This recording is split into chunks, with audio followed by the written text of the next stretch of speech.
with the face of an angel and ice-cold eyes. It's the story the whole world's been watching. It's portrayed as this sex game that went bad. A young woman murdered and a young American accused. Hey, it's Meredith Knox. The last person you'd suspect. Generous, kind, genuine, just an absolutely gorgeous girl. The evidence is startling. Someone stepped in blood. But her story is too. I was shocked. I couldn't understand what was going on. And now she tells it in secret tapes and a diary. They confused me, told me lies, hit me. A victim drowned in her own blood. A roommate in prison. A mother in pain. Leaving your innocent child locked up is the hardest thing I've ever had to do. The mystery of Meredith's murder. Good evening and welcome to Dateline. I'm Ann Curry. Tonight, significant developments in the notorious case of a young American college student studying abroad sent to prison accused of murder. Now, more than a year after the crime, we're hearing her version of events in her own words. Here's Dennis Murphy.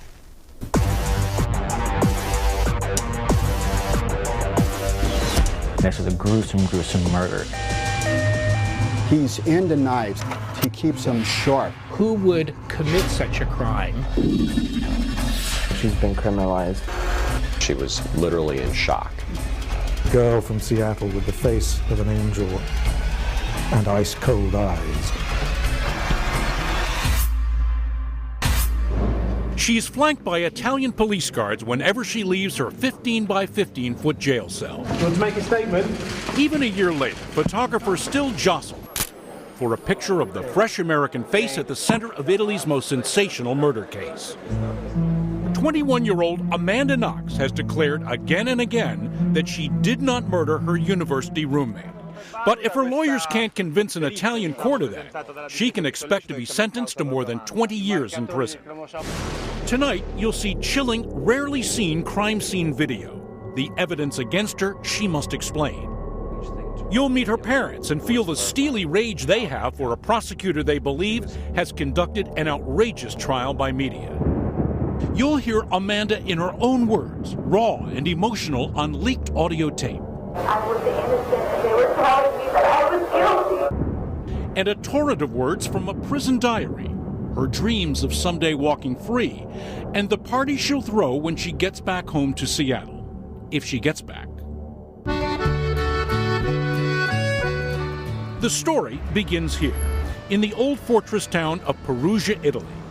In November 2007, 2 days after Halloween, the police forced open a bedroom door in a small student rental and found the naked body of a young Englishwoman covered by a bed quilt. Her throat had been slashed, her blood thoroughly soaking the cotton shirt bunched up around her neck. All the forensic evidence pointed to attempted rape and murder. $350 in rent money the victim had withdrawn that day was missing. A broken window suggested an intruder. The awful crime here on Via Sant'Antonio would quickly have been forgotten as yet another head-shaking statistic. Sad, but not all that uncommon, except for the authorities' chilling theory of the murder. According to an investigative judge who made a very preliminary kind of finding, it appears that the young Englishwoman died at the hands of her friends. That she, the victim, refused to play along with their high-voltage games of drugs and group sex, and as a consequence, was tortured, sexually assaulted, stabbed, and then left to die. We're just getting developments tonight in the investigation into the murder of exchange student Meredith Kercher. In the days after, the violent sex crime electrified Italy as pictures of 3 suspects appeared in the news. But the storyline quickly fixed on the person who seemed to be the connective tissue to all the players, the American studying Italian here at the University for Foreigners. The riddle near the center of this lurid murder story is Amanda Knox. But to begin to understand who she is, we have to travel almost 6,000 miles west to Perugia's sister city, Seattle, Washington.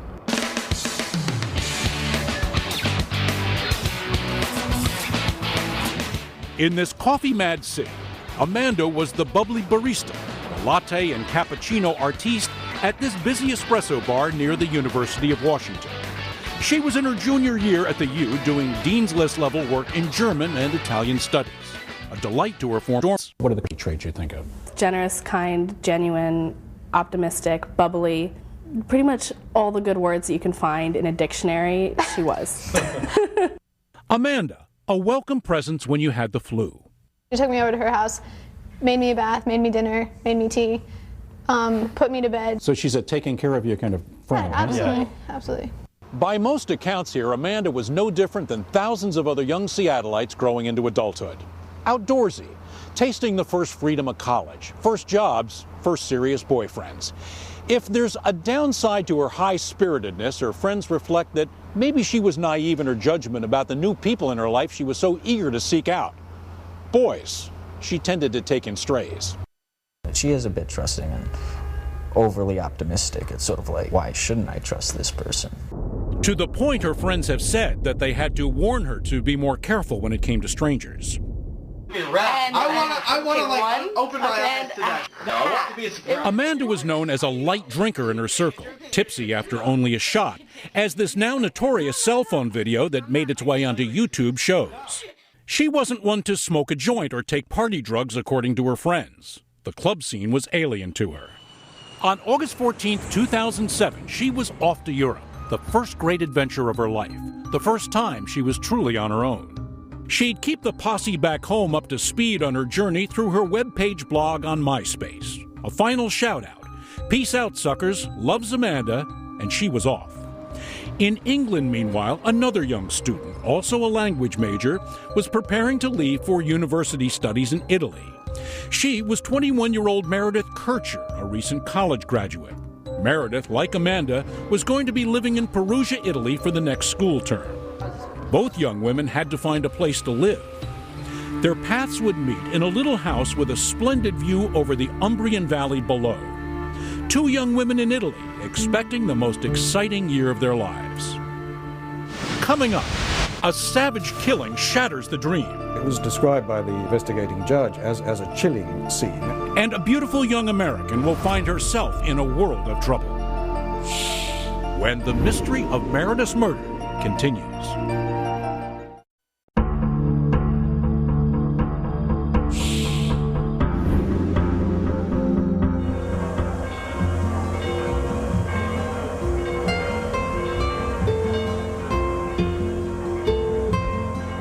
Perugia straddles the hills in the middle of the Italian boot, about 100 miles north of Rome. This ancient stone city can boast tourist-worthy palazzos, piazzas, and tucked-away churches with gems of Renaissance art. But for the 40,000 university students who go to school here, every bit as much of a lure is the vibrant late-night scene. Plenty of cool places to hang and be young together. In September 2007, Amanda Knox joined the student throng in Perugia, Italy. The Seattle student abroad quickly found a place to live. This little house on a hillside with 3 other roommates. One, a young English woman named Meredith Kercher. Amanda quickly dove into the student scene. She had always worked at odd jobs to make ends meet, and the former barista from Seattle pretty quickly got herself hired out here at this popular hangout bar called Le Chic. Student by day, waitressing Tuesday and Thursday nights, $65 a week plus tips. Amanda wrote that she loved to meet new people, especially offbeat characters. Le Chic had no shortage of them. La prima americana. She was the first American we met, and we hired her because of that. Amanda's boss was a 38-year-old Congolese man named Patrick Lumumba, the bar's owner. He'd been in Perugia almost 20 years, an African student who never went home. He sang reggae music and was known to one and all on the bar circuit. The bar owner was increasingly displeased, though, with his new American waitress for flirting and dancing with the customers, and he told her so. Things didn't go very well. Often I would have to remind her to take care of the customers. She would apologize, but would eventually get distracted by her friends. Lumumba said he was thinking of firing Amanda and giving her waitress job to Meredith, the attractive English roommate who was having her own issues with Amanda's slouchy habits around the house.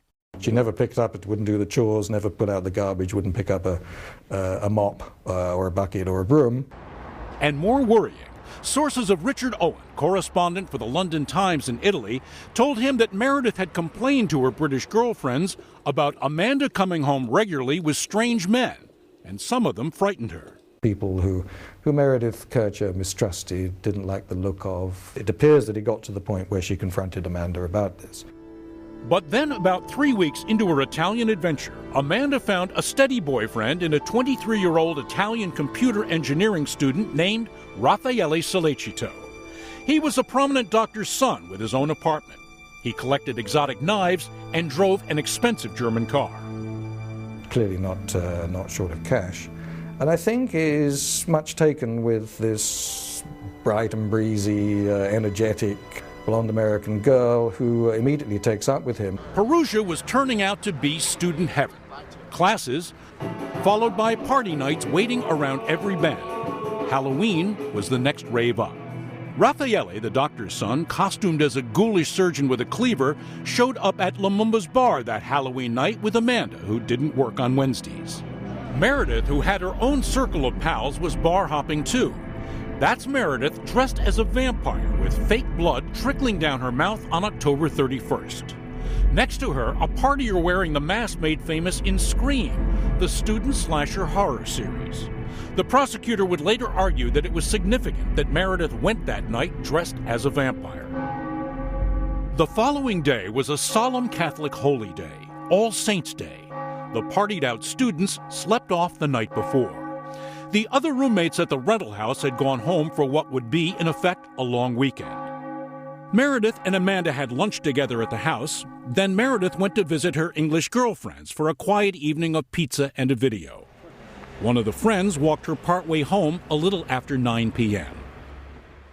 The next day, November 2nd, is observed on some Christian calendars as the Day of the Dead. It was all that and more, it would turn out, at the student rental on Via Sant'Antonio. The villa the Italians would soon be calling the House of Horrors. Meredith Kercher, last photographed with fake blood on her lips, had been found and was being photographed by a crime scene technician in a pool of very real blood, her own. It was described by the investigating judge as a chilling scene. There were finger marks on the jaw, a small knife puncture on the underside of the chin, and a gaping wound to the throat. Her torn and scattered jeans and underwear and DNA found on her tampon described the sexual torture of a woman being forced to her knees. The police, of course, immediately sealed the scene, and Amanda, Rafaelo, and all friends of the dead girl were called in for questioning. Amanda Knox told the Italian authorities she had no idea what had happened. But her story seemed to change, and change yet again, as physical evidence, bloody prints, DNA, and scattered clothing suggested to authorities a group sex and drugs party that ended in unimaginable horror. With her roommate so brutally murdered, Amanda Knox's butterfly days of youth and innocence had ended on an Umbrian hillside. Coming up, the student from Seattle becomes a suspect, but there are others. He emerged from the bathroom to see her lying in a pool of blood and an Italian grasping a knife. When Dateline continues.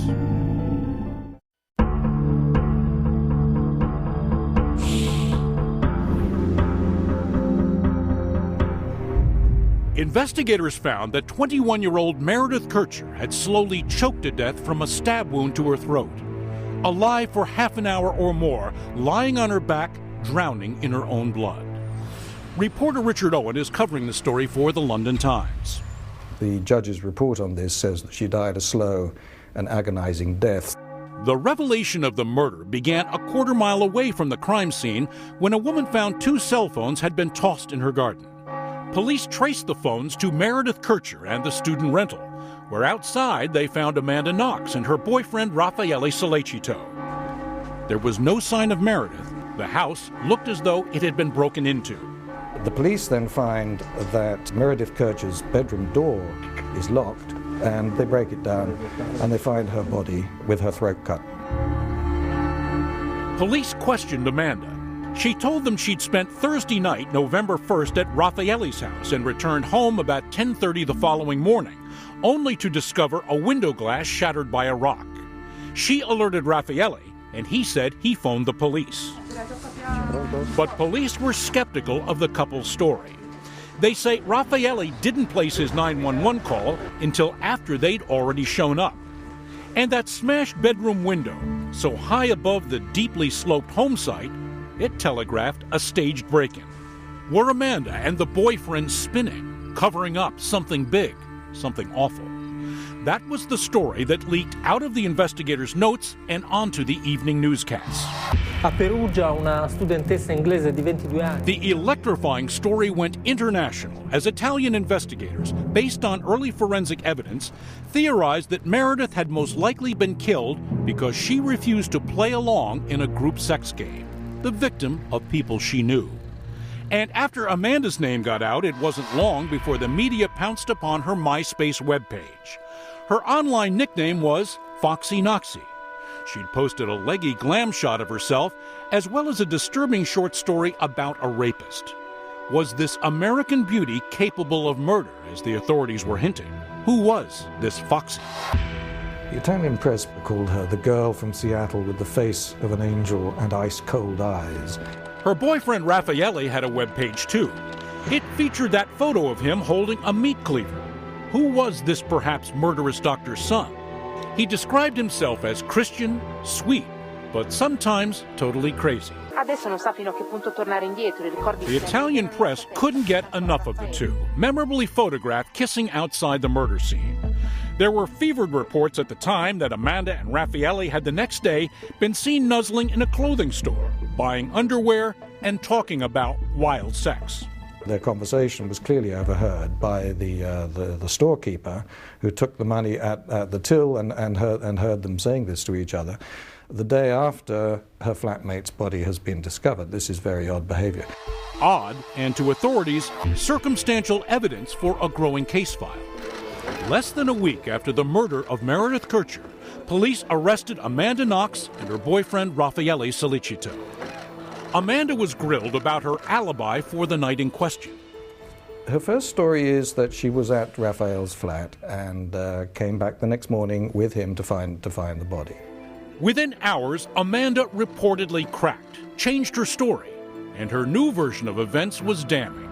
Yes, she had been at the house the night Meredith was murdered, and so had someone else, her boss from the bar, Patrick Lumumba. Well, then she said Patrick Lumumba attacked her flatmate and she put her fingers in her ears and doesn't remember what happened afterwards.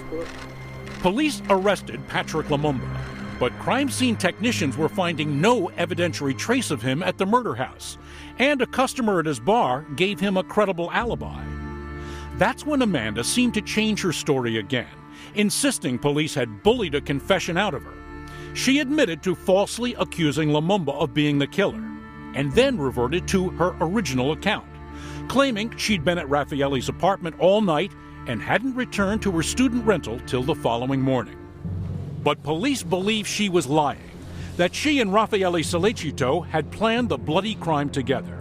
And DNA evidence was telling the authorities a third person was also there that night. A bloody palm print at the scene yielded the name and picture of Rudy Herman Gueda, a 21-year-old immigrant from Ivory Coast. Gueda, who'd posted a video clip of himself on the web moaning he was Dracula, I'm a vampire.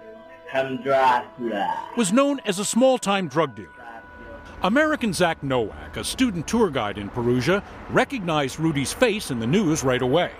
He did have a reputation for being sort of a guy who bugged the girls, and to the point where the girl would go to the bartender and say, "Look, this guy's bugging me. Can you tell him to leave?" Authorities were certain Rudy was their third person in the murder house. Forensic tests put his DNA all over the crime scene and on the victim's body. Authorities released the bar owner, Patrick Lumumba, and picked up Rudy Gueda, who'd been on the run in Germany. Rudy's story was that he had, in fact, been with Meredith the night she died, having consensual sex, he said, but he claimed he'd been in the bathroom when he heard her screams. He emerged from the bathroom to see her lying in a pool of blood, and an Italian I did not know, grasping a knife in his left hand. As the knife-wielding assailant and another person fled, Rudy says he cradled a dying Meredith in his arms. She gasped a sound, ah, perhaps short for Rafaelo, the media speculated. Final scene, dying in the arms, gasping out the name of the killer? That's right, and it may be indeed a scenario taken from a thriller or a crime film.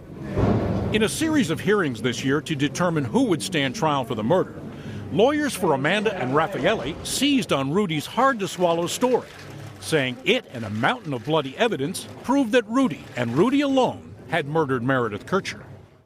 Rudy didn't want to share a defense table with Amanda and Rafaelo if their lawyers were going to nail him for the crime. So he opted for what's called in Italy a fast-track trial. In that closed-door proceeding, Rudy allegedly named Amanda and her boyfriend as the true killers in the house that night. But the judge wasn't buying Rudy's story of being an innocent bystander on a date. He was found guilty of murder and sentenced to 30 years in prison. With Rudy dispensed with, the court announced a follow-up decision. There was enough compelling evidence to put both Amanda and Rafaelo on trial for murder, too. Damning physical evidence, because that says someone stepped in blood and then left that footprint. Coming up, the evidence, the story told by blood and genetics. A story of vampire killing as the prosecutor sees it. This is a hard thing for Amanda to explain. When the mystery of Meredith's murder continues.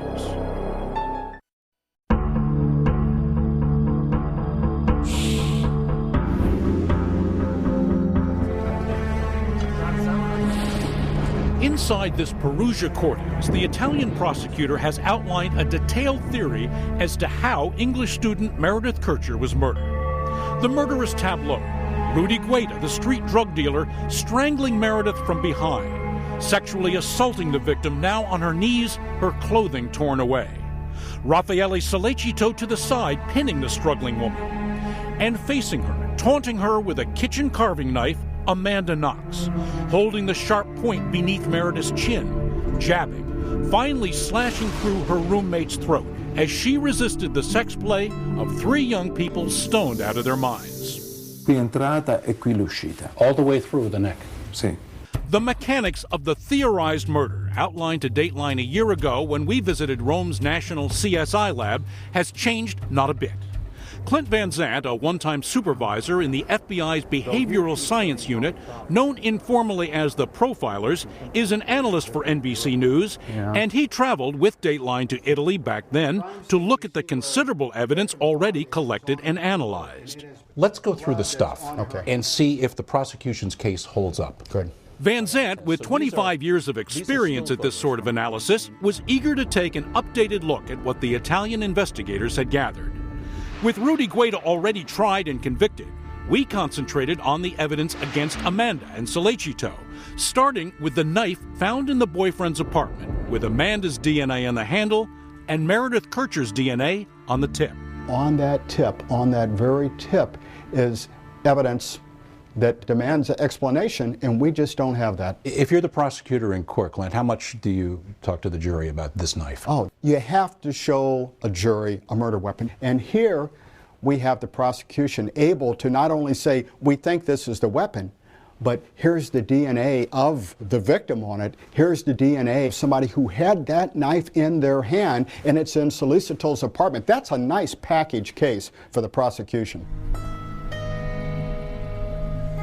Some of the more difficult evidence Amanda and the boyfriend will have to refute are these bloody footprints, left, the authorities claim, as the two of them scurried about the house trying to clean up a bloody mess. Yeah, I don't think there's any doubt that someone has stepped in blood. So as evidence, Clint, this is leaving a calling card. All we have to do is identify that bloody footprint. That should take us to the identity of at least one of the offenders. Other footprint shapes came eerily alive when the bathroom and hallway outside the murder room were sprayed with luminol, a chemical used by CSI detectives to reveal the presence of blood. You hit it with a light and wow, there you go. This is one of a number of footprints that the police believe is Solecito's or Amanda's. Again, damning physical evidence, because that says someone stepped in blood and then left that footprint, but it remains to be seen if we can say whose footprint that is. And there's what investigators found on the clasp of the victim's bra. Solecito's DNA is said to be on this bra clasp. And now they're saying also Amanda. So that, in theory, places our two suspects at the crime scene with hands on the bra that was taken off the victim at the time she was assaulted. But for Van Zandt, perhaps the strongest evidence against Amanda is a blood stain on a bathroom drain. The prosecutor says it contains a mix of Meredith's and Amanda's blood. This is a hard thing for Amanda to explain, Dennis. She never suggests she had any type of a wound that would allow that blood to be transferred, and especially mixed with the victim's blood. It's up to Amanda, in theory, to explain how that blood got there. And it's not just bloody footprints and DNA that Amanda has to explain. Investigators say her behavior was odd from the outset, cold and lacking compassion for her murdered roommate. What was that underwear buying story all about? The day after the body was found, and them overheard talking about wild sex. What we don't see is dealing with the tragedy of Meredith's loss. And then there's the problem of her alibi. First, she wasn't at her house the night of the murder. She was at her boyfriend Rafaeli's. Then, take two, she was at her house, hearing her friend's death screams. Lumumba did it. No, he didn't. Then, forget all that, she was back at Rafaeli's place, nowhere near the bloody murder.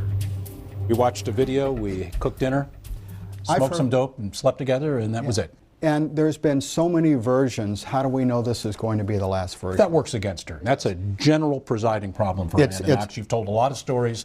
Why isn't there one story? There is only one truth. Why does she have 1, 2, 3? You know, it's either she was there or she wasn't. But as much as the forensic evidence might suggest Amanda was at the murder scene, her parents contend the prosecutor has got it all wrong. And what's been done to her reputation, I mean, it's just, yeah, we want her home, first of all. She hasn't been a part of this at all. But the way Amanda sees it, she has been trying to tell the truth all along. I couldn't understand why they were telling me that I was lying. Coming up, the woman at the center of it all, Amanda Knox, raw and in her own words, explains her claim why she's misunderstood and not guilty of murder. I was stressed, I was scared. When Dateline continues.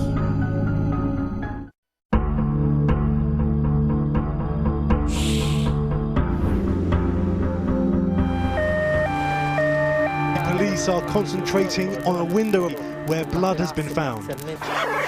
In the year-long trial by media, Europeans have been sold a sexy, heartless icon at the center of this brutal murder. Foxy to the world, my daughter Amanda to this woman. Leaving your innocent child locked up is the hardest thing I've ever had to do in my life. Etta Mellis and Kurt Knox of Seattle are Amanda's mother and father. They told Amanda's side of a year-long ordeal to British television. They say they first heard the trouble in their daughter's voice in a phone call from her very early on November 2nd, 2007. From 9 time zones away, Amanda telling them a fragmentary story about police being at the house, something about the roommate. It was all still happening, confused. The police had come and they had broken down the door to Meredith's room, and she heard them screaming. They were shouting, and she wasn't quite getting the Italian, but all she heard was a foot either in or near the closet. The same story Amanda herself told Italian authorities on tape. Now we can hear the American in her own words, recounting what happened when the police entered the house. After the police arrived, I brought them into the house to show them the window was broken. I was in shock. I couldn't understand what was going on. All I heard was a foot, a foot. And then she called me back and said, it wasn't a foot, they have found a body.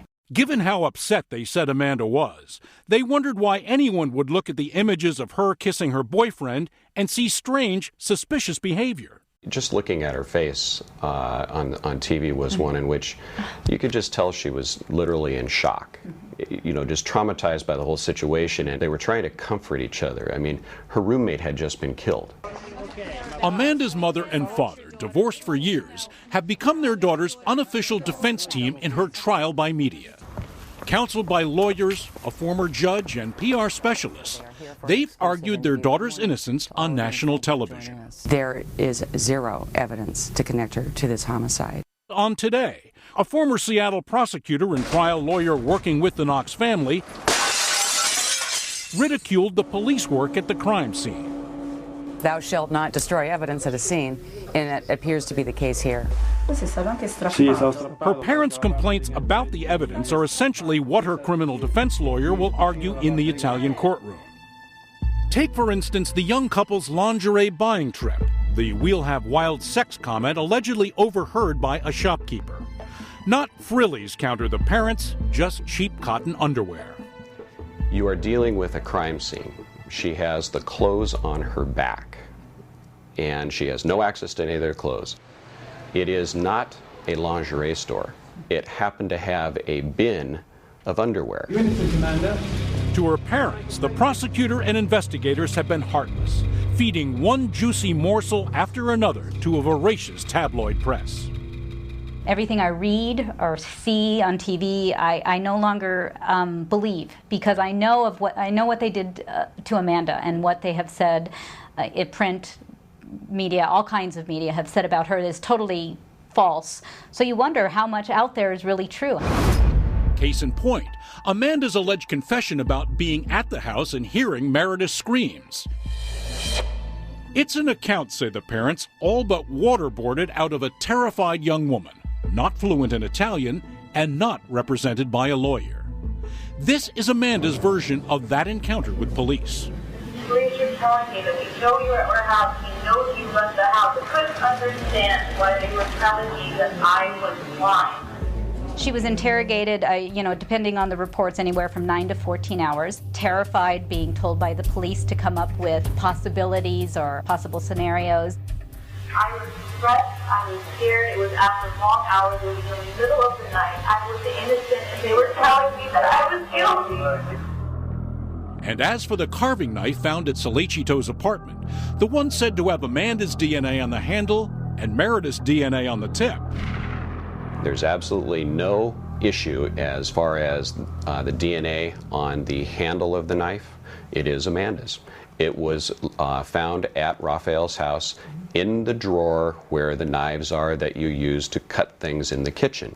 There's a speck so slight that it could be Meredith. And it's also been stated it could be half the people in Italy. As for the rest, the mixed blood in the drain, Amanda's DNA on the bra clasp, luminol bloody footprints, all of a piece, say the parents and their team.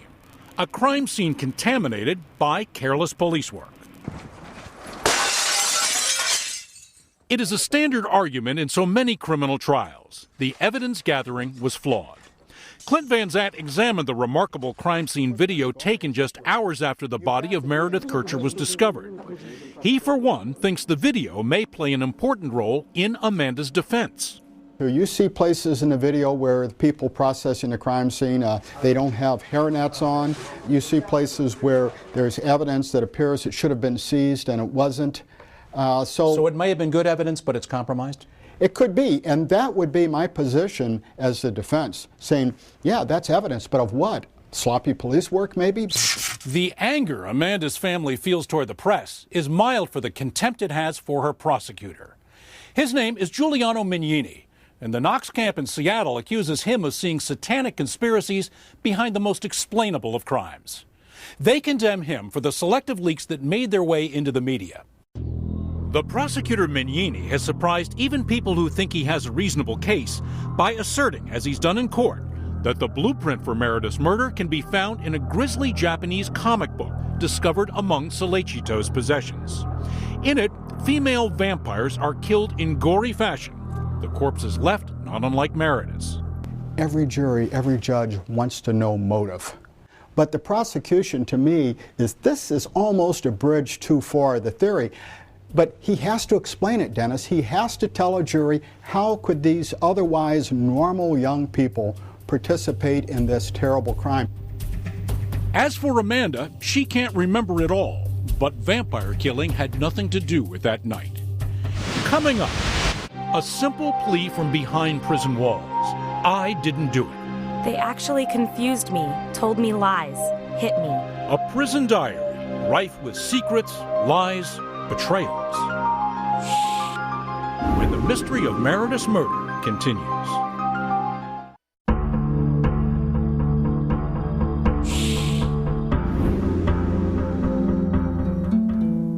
On a hillside in Perugia, a world away from the classrooms and the student clubs, sits the Capone prison. It's there Amanda, just days after being arrested, began writing what she called My Prison Diary. In a schoolgirl's careful hand on lined paper, she set down her thoughts and emotions, a stream of consciousness on her first weeks in jail. I'm writing this because I want to remember. I want to remember because this is an experience that not many people will ever have. As read by Dateline, the words tumble out. Why she's innocent of Meredith's murder, why she named Lumumba as the killer, and why Rafaelo, that silly boy, seemed confused with his lies to authorities. Authorities, she tells her diary, who roughed her up mentally and physically during their interrogation of her. They actually confused me, told me lies, yelled at me, kept me up all night, called me a stupid liar, hit me. And what's strange is, I'm not even mad. And when the police weren't harassing her, Amanda writes, someone else was, a deputy warden making, she claims, sexual advances. He said that he would most definitely have sex with me right now. He was so sure that I had nothing to worry about. Then he joked about having me promise to have sex with him. Once again, old Vince Capo is hitting on me. She's drolly amused at the fanboys on the outside sending love notes to her, the girl with the angel face. She writes disdainfully, the majority comment on how beautiful I am. And geez, I'm not even that good looking, smiley face. Mostly, life in lockup was boring, sterile. Here is no place for love. I need to be with the people I love. So I wait. And the waiting is such a pain that I almost can't stand it, but I do. When she wasn't filling the void by singing songs, obsessively the Beatles' hymn like Let It Be, Amanda was piecing together the case against her by analyzing the police's questions. She was hearing bits of the investigation leaked to the papers. I haven't done anything, so I know there is no proof. The knife, I don't know what to make of it. I never carried a knife back and forth between my house and Rafaele's. It's that simple. As for fingering her boss Patrick Lumumba as the killer, she wrote Dear Diary that she'd given up the name under duress. They were nice to me in the end, but only because I had named someone for them when I was very scared and confused. And in her cell, she was learning that it sounded as though Rafaelo had turned on her, now telling the authorities he couldn't vouch for Amanda's whereabouts on the night of the murder. He's the one who lied about me. He's the one who is still lying about me. Well, it's not important. I'll forgive him when the time comes, silly boy. She had been with Rafaelo all night, she wrote. She was innocent. I may not be perfect like everyone else, but I'm not a murderer. She has asserted her innocence to a diary and blurted it out to the court in one of her pretrial appearances. Innocent. But how will an Italian court under Italian law treat the American's claim? A major difference in trials there is that Amanda will not be judged solely by a jury of her peers. Her lawyers will argue the case to 2 judges and 6 citizen jurors who will decide her guilt or innocence. She won a big decision in pretrial rulings. That jury will not be allowed to hear evidence that she changed her initial story and had falsely accused her boss, Lumumba. The reason? No lawyer present, and she wasn't fluent in Italian. Criminal defense lawyer Theodore Simon of Philadelphia has represented Americans accused in overseas courts, including Italy. He is not a participant in the ongoing trial, but he thinks the prosecutor's evidence made public so far is daunting. There's a number of pieces that are problematic. The prosecution is going to present evidence that there was a faked robbery, that there was a faked break-in, that the body was moved, and the use of bleach was implemented to get rid of either fingerprints, footprints, and or blood. The more circumstantial pieces of evidence that are gathered, the hurdle starts getting higher. And higher still when you factor in a boyfriend-girlfriend relationship. The bias that as one goes, so goes the other. If I'm persuaded by the evidence that the boyfriend, Solecito, is in that house, then I've got to think that she's there too. There's so much that seems to allegedly involve each of them. This becomes a bigger hurdle to overcome. And this criminal defense lawyer thinks they can't just play whack-a-mole with the forensic evidence. She will have to present a cogent story that explains why they are not guilty. Are you innocent, Amanda? On the other hand, what Amanda has going in her favor, thinks Ted Simon, is the lack of a motive and the unlikeliness of the charge that a seemingly quite normal student abroad would participate in a murderous orgy. The defense is going to say there's no clear motive, there's no precise time of death, and they clearly do not have a definitive murder weapon. The prosecutor in this case, Mignini, is a controversial character in Italy. He has an expanded theory beyond the sex play gone wrong and may have been lifted from a Japanese comic book about killing vampires. I would say, what is the basis other than speculation and an imagination run wild? Here's the comic book. We found it in Solicito's house. Right. Well, not all dots connect. And if you start trying to connect certain dots that just are not meant to be connected, you lose credibility. And you may lose credibility on the more persuasive parts of your case. The defense will be expected to argue that the blood and genetic evidence proved Rudy did it. Solo break-in that escalated out of control, end of story. Let Amanda and Solecito go. But remember, the prosecutor Mignini has already convicted Rudy Guaida with his sex game argument. Will his same theory, embellished with demonic touches, adhere to the Harry Potterish boyfriend and the young American? When Amanda Knox petitioned an earlier judge for bond under house arrest, he declined, reasoning in part that Knox was capable of committing the same crime again. Courthouse observers, including Ted Simon, predict an uphill fight for Amanda Knox. The third defendant has already been found guilty. And the fact that he's been found guilty and that judge has already said the other two are implicated certainly does not bode well for the future trial.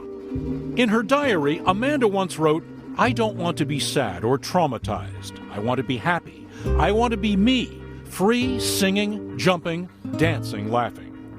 Liberties and emotions all on hold, pending a jury verdict in an ancient fortress town far, far from Seattle. The murder trial of Amanda Knox is set to begin in Perugia on January 16th, and you can find more information about this case and more excerpts from her prison diaries on our website at dateline.msnbc.com. That's all for this edition of Dateline Friday. We'll be back again next Friday at 10, 9 Central. I'm Ann Curry, and for all of us here at NBC News, thank you and good night.